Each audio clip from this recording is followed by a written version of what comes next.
This is a story about a world obsessed with stuff. It's a story about a system in crisis. We're trashing the planet, we're trashing each other, and we're not even having fun. The good thing is that when we start to understand the system, we start to see lots of places to step in and turn these problems into solutions.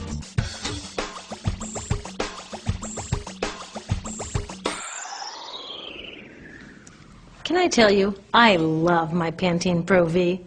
Of the dozen or so personal care products that I use every day, it's the one I can't live without. It says it gives my dull hair the ultimate cool shine. How does it do that? I was wondering that while I was lathering it in my hair one day, so I read the ingredients right here. Sodium lauryl sulfate, tetrasodium EDTA, methyl isothiazolinone. What is this stuff? I took this list to some scientists who know how to read it. Turns out my Pantene contains a chemical linked to cancer. And lots of other products in my bathroom, from sunscreen to lipstick and even baby shampoo, also contain chemicals linked to cancer or other problems like learning disabilities, asthma, and even damaged sperm. Like most parents, I try to keep my family safe. But now I find out my bathroom is a minefield of toxins? What are we supposed to do? To find out the answers, we have to go back to one of the key features of our materials economy: toxics in, toxics out. If, at the factory, you pour toxic chemicals into a product, like baby shampoo, you're going to wind up with toxic baby shampoo, and toxics in workers, communities, and, babies. So let's take a closer look at this toxic outrage where it seeps into our lives every day, in the bathroom. The average woman in the U.S. uses about 12 personal care products daily. The average man about 6.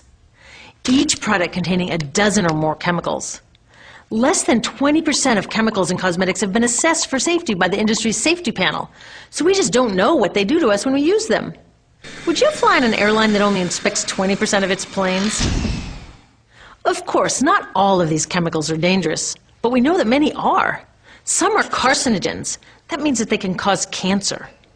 Others are neurotoxins and reproductive toxins, proven to mess up brain development and reproduction in animals. Wait a minute, we're animals too. It's like a giant experiment. We're using all these mystery chemicals and just waiting to see what happens. One thing we do know is that they're getting inside us.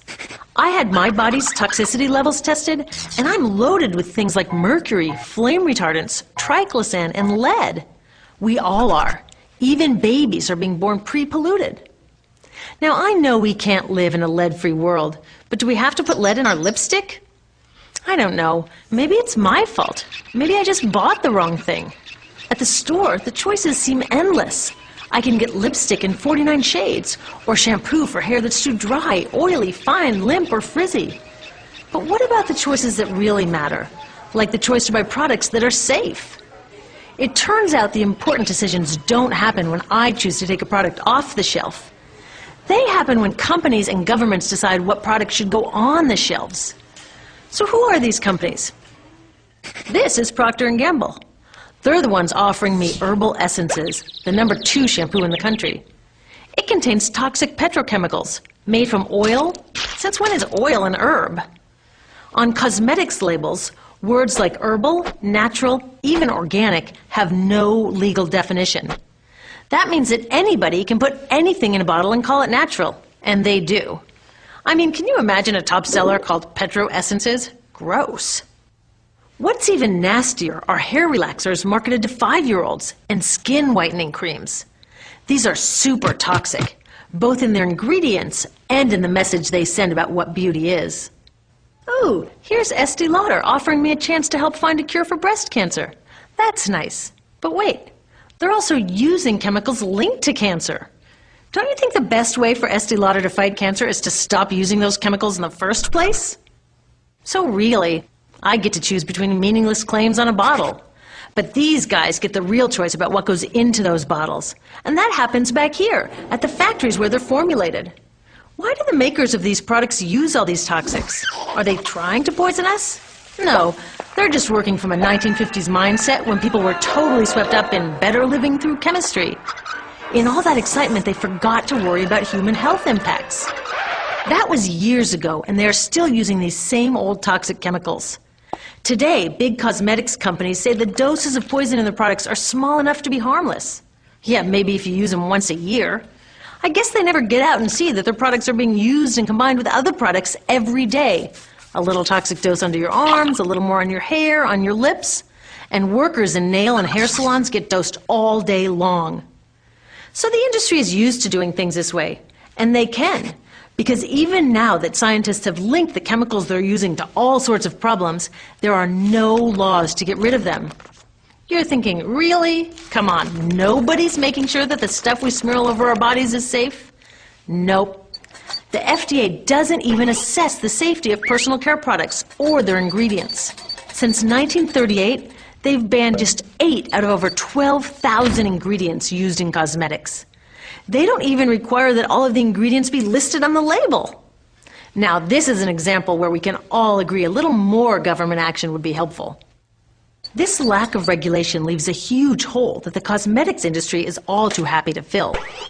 They set up their own committee to self-police their products, and compliance with their recommendations is voluntary. So the cosmetics industry is making the rules and then deciding whether or not to follow them. So you see, it isn't our fault that these toxic products are in our bathrooms. It's a whole broken system that's ignoring the simple rule: toxics in, toxics out. But we're not helpless. There are resources online that we can use to protect ourselves by identifying the best possible choices in the store. But the real action is with people working to change the system. Because if we really want to solve this problem, we got to start here with these guys. Women, parents, workers, people all over the country are demanding that Congress pass a new law, giving FDA the power to make sure that our personal care products are safe. We need common sense laws based on the precautionary principle. That means that when you're dealing with hazardous chemicals, just err on the side of caution.